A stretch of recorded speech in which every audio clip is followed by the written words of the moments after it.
اعوذ باللہ من الشیطان الرجیم بسم اللہ الرحمن الرحیم۔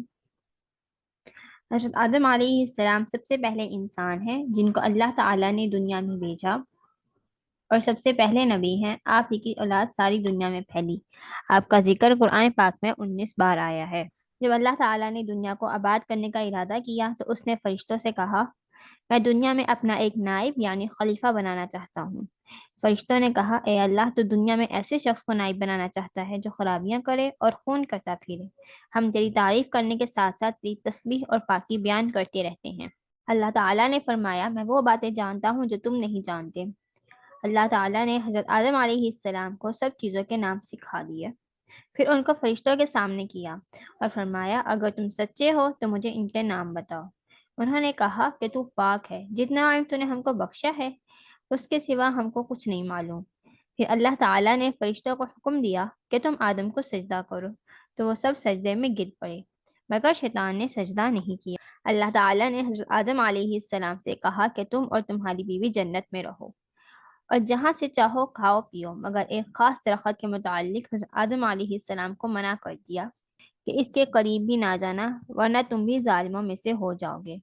اس طرح اللہ نے حضرت آدم علیہ السلام کا امتحان لیا کہ دیکھیں یہ ہمارا کہنا مانتے ہیں یا بھول جاتے ہیں اور شیطان کے بہکاوے میں آ جاتے ہیں۔ شیطان جو پہلے ہی حضرت آدم علیہ السلام سے ناراض تھا کہ ان کی وجہ سے وہ اللہ تعالیٰ کے دربار سے نکلا اور اللہ تعالیٰ کی لعنت اس پر ہوئی، اور اس نے قسم کھائی تھی کہ میں حضرت آدم علیہ السلام اور اس کی اولاد کو قیامت تک بہکاتا رہوں گا کہ اللہ کے کہنا نہ مانیں اور خوب برائیاں پھیلائیں۔ وہ حضرت آدم علیہ السلام اور ان کی بیوی حضرت حوا علیہ السلام کو برابر بہکاتا رہا کہ اس درخت کا پھل تم ضرور کھاؤ، اس کے کھانے سے تم فرشتہ بن جاؤ گے، جنت میں سے بھی نہ نکلو گے۔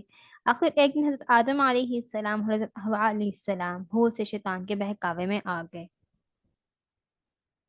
اور درخت کا پھل کھا لیا۔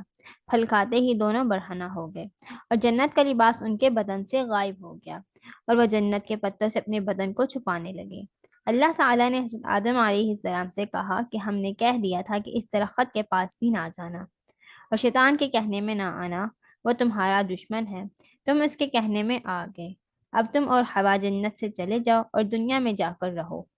حضرت آدم علیہ السلام کو جنت سے نکلنے اور شیطان کے بہکاوے میں آنے کا بہت رنج ہوا اور بہت عرصے تک اللہ تعالیٰ سے معافی مانگتے رہے اور روتے رہے کہ اللہ تعالیٰ مجھے معاف کر دے۔ آخر اللہ تعالیٰ کو رحم آیا اور حضرت آدم علیہ السلام کو یہ دعا سکھائی، ربنا ظلمنا انفسنا وان لم تغفر لنا وترحمنا لنکونن من الخاسرین۔ اے ہمارا، ہم نے اپنے اوپر ظلم کیا اور تو ہم پر رحم نہیں کرے گا تو ہم بڑا نقصان اٹھانے والوں میں سے ہو جائیں گے۔ آدم علیہ السلام نے یہ دعا بہت گر گرا کر مانگی اور اللہ تو بہت رحم کرنے والے ہیں۔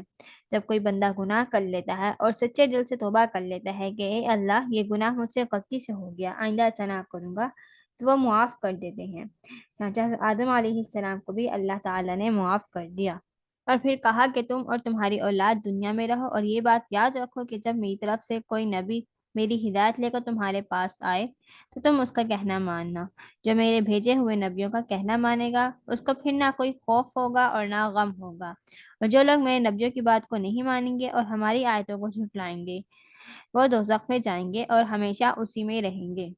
اس کے بعد حضرت آدم علیہ السلام اور حضرت حوا علیہ السلام دنیا میں رہنے لگے، خوب جی لگا کر اللہ کی عبادت کرتے۔ ان کی بہت اولاد ہوئی اور دنیا میں سب جگہ آباد ہوتی رہی۔ حضرت آدم علیہ السلام اپنی اولاد کو یہی بات بتاتے رہے کہ تم کبھی شیطان کے بہکاوے میں نہ آنا، وہ ہمارا دشمن ہے اور ہم کو بری باتیں کرنے کے لیے بہکاتا رہتا ہے۔